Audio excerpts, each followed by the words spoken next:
भगत सिंह आहूजा की देखरेख में सबसे पहले 18 फरवरी 1956 को स्थापना हुई थी। तभी से AIGC सभी कैडर के लिए पूरा भरसक प्रयास करता है उनकी समस्याओं को लेकर, और जो भी फ्यूचर में उनको प्रॉब्लम होती है उनको भी दिशा निर्देश करता है। और मैं चाहूँगा कि नए नए लोग भी इस यूनियन इस कैडर से जुड़े AIGC तालचर से, क्योंकि नए लोगों का बहुत कमी है इधर, सब है जो सीनियर ही है, ताकि ब्रांच तालचर ब्रांच की शोभा बढ़े। मैं अपना वक्तव्य इसी के साथ समाप्त करता हूँ। अब मेरे को कुछ बोलने के लिए इस फाउंडेशन डे में, इसलिए I am very much obliged. मैं तो 4 महीना नौकरी है मेरा। मैं आप लोगों से रिक्वेस्ट कर रहा हूँ कि AIGC को स्ट्रांग कीजिए, क्योंकि ये हमारा परिवार है। जैसे कि एक परिवार में हमारा फादर मदर जैसे है, कुछ भी प्रॉब्लम होगा we will work as a guard till our retirement. तो जो भी हो उसका मतलब नहीं कि I am not telling you to live in men's union, Congress union, जो भी यूनियन, लेकिन first of all you will support our AIGC because it is our main family. तो मैं भी देखता हूँ, देखिए कितने आदमी बाहर घूम रहा है फिर भी कोई नहीं आ रहा है। तो हम लोग उसका मतलब it is lack of interest. तो हम लोग इंटरेस्ट लेके कोई भी प्रॉब्लम, कोई भी आपको तकलीफ आ रहा है, शिवम तकलीफ दे रहा है, SMR दे रहा है, ARM दे रहा है, हम लोग फाइट करेंगे टुगेदर। बट ड्यूटी जी फास्ट, हम लोग अपना ड्यूटी ठीक से करेंगे। कोई भी होगा, किसी मान लीजिए कल सिंह के ऊपर आएगा, रॉय के ऊपर आएगा, हम लोग सब फाइट करेंगे। अकेला जाके कुछ नहीं कर पाएंगे, एडमिनिस्ट्रेशन तो आपको ऐसे सुनेगा नहीं। तो हम लोग राइट्स को हम लोग को छोड़ेंगे नहीं, हमारा ड्यूटी करेंगे रेलवे के लिए, क्योंकि आज नौकरी है बोल के हम लोग इधर अच्छा से लाइफ मेंटेन कर रहा है और स्टेटस मेंटेन कर रहे हैं। तो मैं आपको एक बात रिक्वेस्ट कर रहा हूँ कि उसको स्ट्रांग कीजिए, अपना ड्यूटी ठीक से कीजिए, कोई कुछ भी नहीं आएगा लाइफ में। Enjoy your life. Thank you.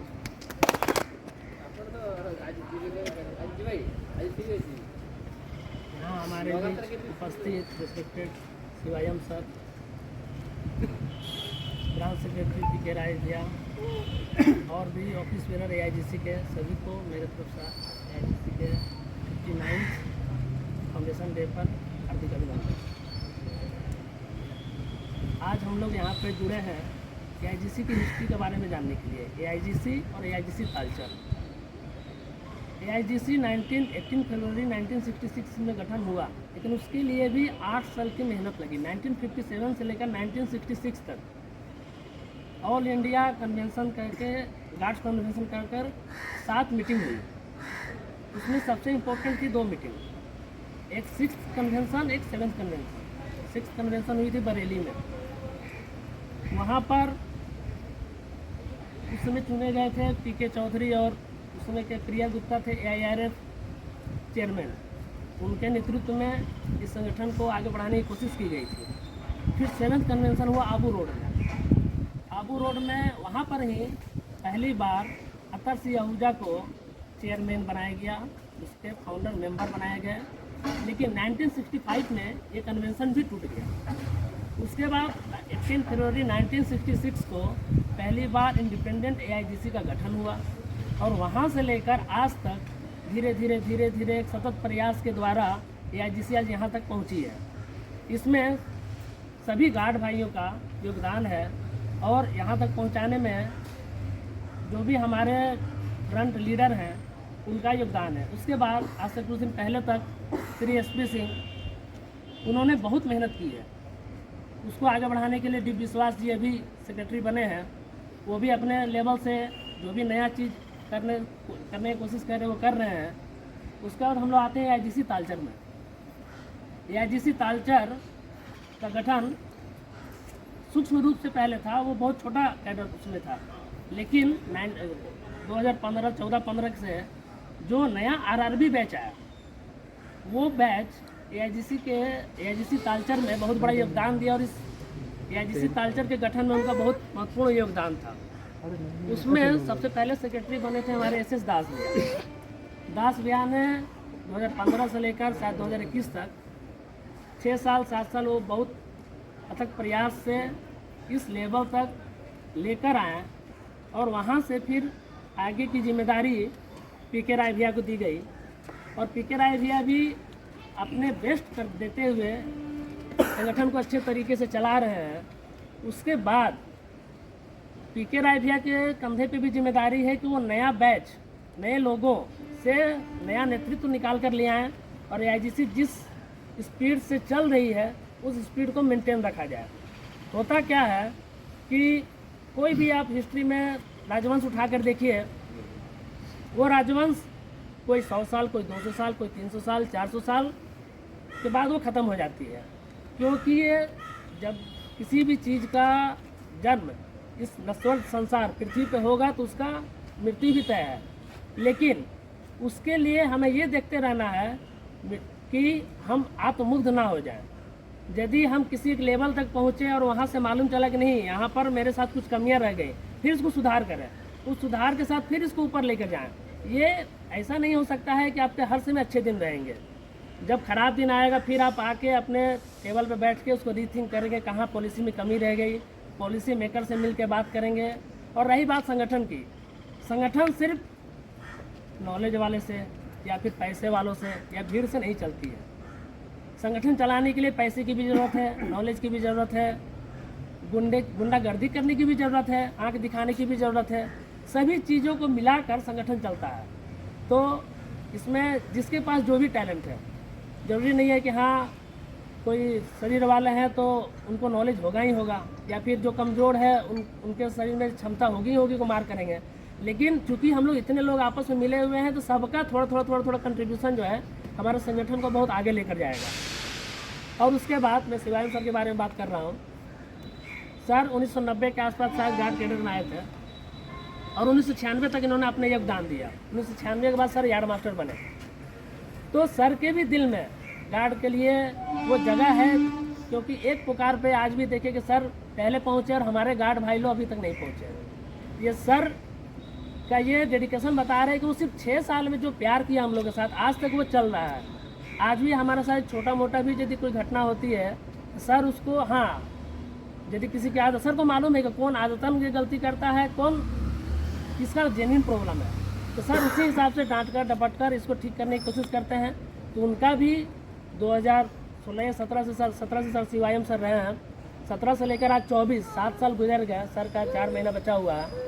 7 साल में सर का भी बहुत बड़ा योगदान रहा इस AIGC संगठन को यहाँ तक पहुँचाने में। क्योंकि आपको एक छोटी मोटी मीटिंग करनी है AIGC का, तो आपको चूँकि हम लोगों को रेलवे की तरफ से कोई छुट्टी नहीं घोषित की जाती है, उसमें हमारा सर का ही योगदान रहता है कि हाँ ठीक है ये संगठन का एक छोटा मीटिंग है तो उसके लिए किसको छुट्टी देना है, किसको स्पेयर करना है, किसका रिफ्यूज TO को फिर आगे TO देना है, तो इनका भी योगदान है। सो AIGC सिर्फ हम लोगों से में ही नहीं स्वीकृत है, सर का भी बहुत बड़ा योगदान है, इसलिए उनका भी बहुत बहुत धन्यवाद। इतना कहकर मैं अपनी वाणी को विराम दूंगा। थोड़ा सा बताना चाहूँगा, ऐसे तो हमारे सिंह ने अच्छी तरह से बताया।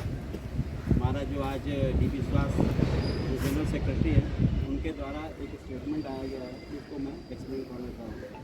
साथियों, अत्यंत हर्ष का विषय है कि आज हम ऑल इंडिया गार्ड काउंसिल का 59वां स्थापना दिवस समारोह मना रहे हैं।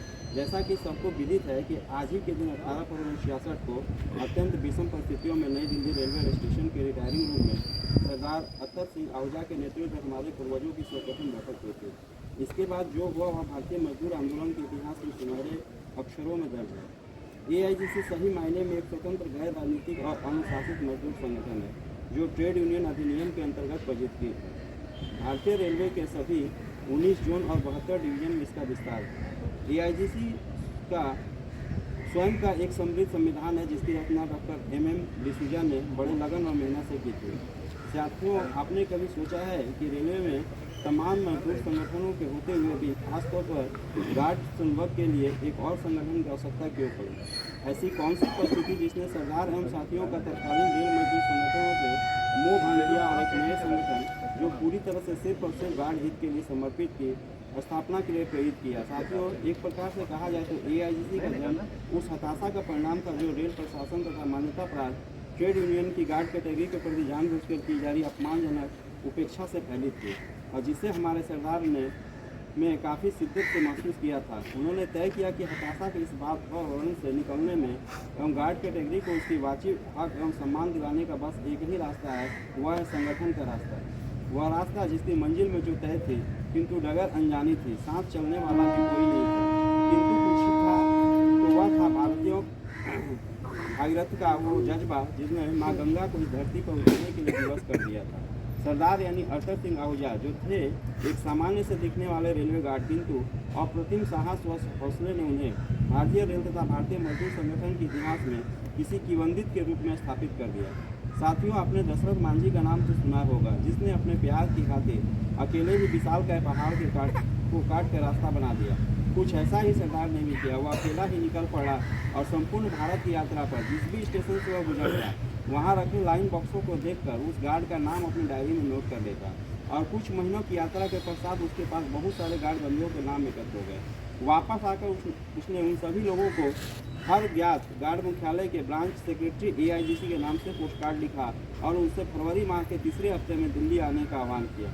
इस आह्वान का व्यापक असर हुआ। इसी के फल नई दिल्ली रेलवे स्टेशन के रिटायरिंग रूम का वह ऐतिहासिक बैठक हुई, जिसका जिक्र इस लेख के आरंभ में किया गया। मैं अकेला ही चला था जनीबे मंजिल, अगर लोग आते गए और कारवां बनता गया। भारतवर्ष के चारों कोनों से आए हुए 100 से अधिक गार्ड बंधुओं ने इस बैठक में भाग लिया और गार्ड कैटेगरी के भविष्य की रूपरेखा तय की, जो आगे चलकर रेल मजदूर के संघर्ष में मील का पत्थर था हुआ। इस बैठक के ठीक 3 महीने बाद नागपुर में AIGC की पहली जनरल बॉडी मीटिंग आयोजित की गई। तत्कालीन संसद सदस्य Shri ML Singhvi, comrade PR Chaudhary और एग्जीक्यूटिव प्रेसिडेंट तथा comrade Artar Singh Ahuja general secretary निर्वाचित हुए। 15 अप्रैल 1966 के AIGC का पंजीकरण स्वीकृत हुआ। साथियों, आप खुद को गौरवान्वित महसूस करेंगे जब आपको पता चलेगा कि इस अवसर पर तत्कालीन प्रधानमंत्री श्रीमती इंदिरा गांधी, उप गृह मंत्री विद्याचरण शुक्ला और उप रेल मंत्री श्री राम सुभग सिंह ने हमारे नवजात संगठन के लिए शुभकामना संदेश भेजा। इसके बाद से बहुतेरे सांसद और संगठनों से जुड़ते गए और संसद के दोनों सदनों में समय समय पर हमारी आवाज़ उठाते रहे। 30 जनवरी 1967 को AIGC के नेतृत्व में पहली बार काला रेखा लगाकर 24 घंटे के भूख हड़ताल आंदोलन को सफलतापूर्वक अंजाम दिया गया। 1968 का रेल बजट जब संसद में पेश किया जा रहा था, तो 20 से अधिक सांसदों ने गार्ड कैटेगरी से संबंधित विभिन्न मुद्दों पर संसद में अपनी राय रखी थी और यह अभूतपूर्व घटना गार्ड काउंसिल के प्रयासों का ही नतीजा था। 19 सितंबर 1968 को AIRF के रेलवे में महाहड़ताल की घोषणा हुई, जिसमें AIGC ने बढ़कर हिस्सा लिया। डॉक्टर कॉमरेड आहूजा और कॉमरेड CL उपाध्याय जैसे AIGC के बहुत सारे नेता इस दौरान गिरफ्तार और प्रताड़ित किए गए। 1968 में ही भारत सरकार द्वारा रनिंग अलाउंस को लेकर अशरफ कमेटी का गठन किया गया, जिसमें AIGC ने भी अपना प्रतिनिधिमंडल भेजा, किंतु असली लड़ाई अभी बाकी थी। 1968 के नवंबर महीने में पूर्वोत्तर रेलवे के बनारस डिवीजन एक जबरदस्त मास सीट मूवमेंट बनाया गया, जो कि AIGC नहीं वरन ट्रेड यूनियन मूवमेंट के इतिहास में मील का पत्थर साबित हुआ। बनारस के तत्कालीन DTS, उन्हें DRM कहा जाता था, के हिटलरशाही रवैये के खिलाफ बनारस डिवीजन के कुल 228 गार्डों में से 224 गार्ड ने एक साथ रिपोर्टिंग सीट कर दिया, जिसके पूरे डिवीजन में 3 दिन तक रेल परिचालन ठप हो गया। दिल्ली तक हड़कंप मचा और DY कॉर्प्स को तुरंत दिल्ली से बनारस भेजा गया। बनारस आकर उन्होंने AIGC के तत्कालीन डिवीजनल सेक्रेटरी CL उपाध्याय के साथ एक एग्रीमेंट साइन किया, जिसमें AIGC के 17 सूत्री चार्टर डिमांड को स्वीकार किया गया और इस चार्टर का एक डिमांड उस DTS के ऑन स्पॉट ट्रांसफर भी था। इस जीत ने हमारे हौसले को और उड़ान दे दी। 1969 में AIGC ने वैन गार्ड नाम से अपने मुख्य पत्र का प्रकाशन आरंभ किया था। 1970 में AIREC से संबद्धता प्राप्त हुई। इसी वर्ष मिहावल ट्रिब्यूनल का गठन हुआ। NFIR के विरोध के बावजूद AIGC को 30 दिसंबर 1970 को ट्रिब्यूनल के समक्ष अपने मांगों को रखने का अवसर हुआ। हमारे सतत प्रयासों का एक प्रतिफल ये मिला कि रेलवे बोर्ड वित्त मंत्रालय की सहमति से इस बात के तैयार हो गए कि रनिंग अलाउंस के 10% पर ही आयकर कटौती की जाए। 1971 में भारत सरकार ने तीसरे वेतन आयोग का गठन किया। 21 सितंबर को AIGC के प्रतिनिधिमंडल ने आयोग को मुलाकात कर अपना मेमोरेंडम किया और प्राचीन 1973 में आयोग ने अपनी रिपोर्ट प्रस्तुत की। इसमें गार्ड को 290 से 480 का वेतनमान दिया गया, जबकि अन्य समकक्ष कैटेगरी को 330 से 560 का वेतनमान दिया गया। यह गार्ड कैटेगरी को नीचा दिखाने का एक कुत्सित प्रयास था, जिसे गार्ड काउंसिल किसी सूरत में बर्दाश्त नहीं कर सकता। 18 अप्रैल 1973 के AIGC की सभी शाखाओं से भारत के प्रधानमंत्री को प्रोटेस्ट टेलीग्राम भेजे गए और तीसरे वेतन आयोग की सिफारिशों का विरोध किया गया। 22-23 अप्रैल नई दिल्ली में विशेष अधिवेशन बुलाया गया, जिसमें 10 जून से वर्क टू रूल मूवमेंट आरंभ बनने का निर्णय लिया गया। तत्कालीन प्रधानमंत्री श्रीमती इंदिरा गांधी से लेकर रेल मंत्री श्री ललित नारायण मिश्रा तक को मेमोरेंडम दिए गए। इसका असर यह हुआ कि तीसरे वेतन आयोग की सिफारिश के तत्कालीन अमल में लाने से रोक दिया गया। कई दौर की बातचीत और वर्क टू रूल को पुरजोर तैयारियों के बीच 1 साल का समय निकाला गया, किंतु कोई ठोस नतीजा नहीं निकला। आखिरकार 20 जनवरी 1974 को बिहार के गया में वर्क टू रूल मूवमेंट शुरू करने का निर्णय लिया गया और 10 मार्च 1974 से यह ऐतिहासिक आंदोलन आरंभ हुआ। AIRF ने भी इस आंदोलन में अपना समर्थन दिया। पूरे भारत में इस आंदोलन का व्यापक प्रभाव देखने को मिला और जहाँ जहाँ मालगाड़ियाँ खड़ी होने लगी, इसके चलते मेल एक्सप्रेस गाड़ियों का भी अत्यधिक विलंबन होने लगा। रेल प्रशासन ने स्थिति से निपटने के लिए मालगाड़ियों को बिना गार्ड और बिना ब्रेकवान के चलाने का प्रयास किया।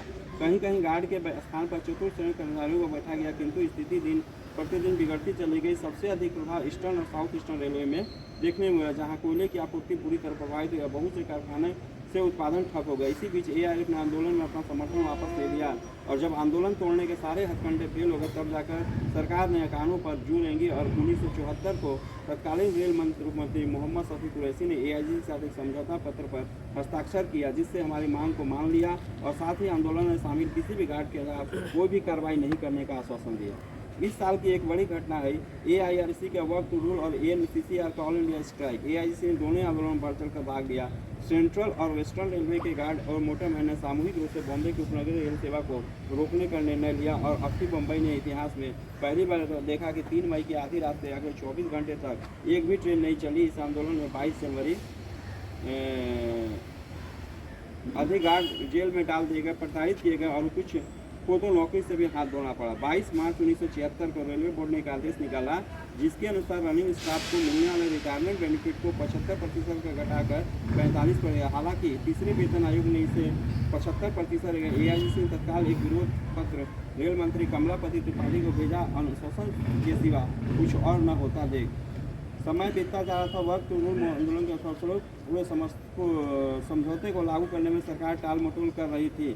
ऐसे में AIGC ने फास्ट ऑन टू डेथ का विरोध टूट दिया और 16 अक्टूबर 1978 को बड़ी संख्या में AIGC के केंद्रीय पदाधिकारी और गार्ड तत्कालीन रेल मंत्री भूख दौड़ते सरकार और स्वास्थ्य के बाहर भूख हड़ताल पर बैठ गए। रेल मंत्री को धरना स्थल पर आना पड़ा और उन्होंने AIGC के प्रतिनिधिमंडल को उसी दिन रेलवे बोर्ड को वार्ता के लिए आमंत्रित किया। एक निश्चित समय सीमा के भीतर हमारी मांगों को पूरा करने के लिए 1980 में रनिंग अलाउंस निर्धारित करने के लिए भल्ला कमेटी का गठन किया गया। AIGC ने 4 बार इस कमेटी में मुलाकात कर अपना सुधार रखा। तब मालगाड़ियों के ब्रेकवान की दशा अत्यंत दयनीय हुआ करती थी। इसमें कार्य करना अत्यंत जोखिम भरा और दुष्कर होता था।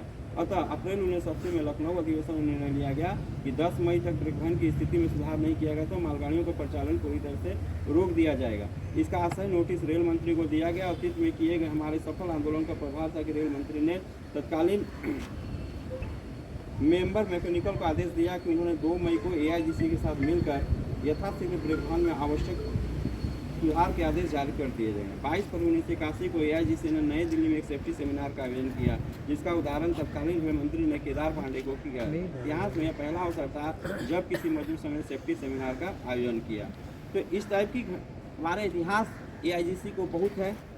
मैं चाहूँगा कि अपनी यूनिटी को बरकरार रखें। अभी हम लोगों का रिसेंट में देखिए पोस्टकार्ड कैंपेन हुआ 2019 में। उसके बाद अभी हम लोग लास्ट ईयर हम लोग कितना ब्रेक वैन में समस्याओं को झेल रहे थे और इस साल का ब्रेक वैन का समस्या देखिए कि एक भी ब्रेक वैन में ना तो हम लोगों को चेयर की समस्या मिली और ना तो शीशा की समस्या, खिड़की की समस्या। अतः अपनी यूनिटी को बनाए रखें और इसी के साथ ही